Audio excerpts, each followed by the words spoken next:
De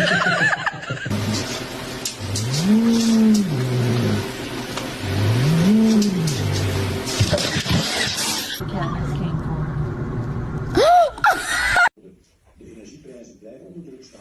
Zolang er een oorlog is in Oekraïne, zolang we willen.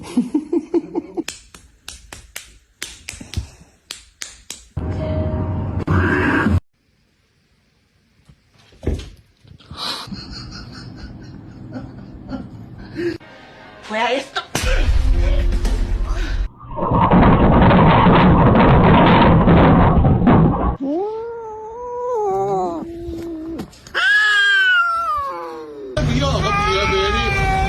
Dia baby na very sure, you know.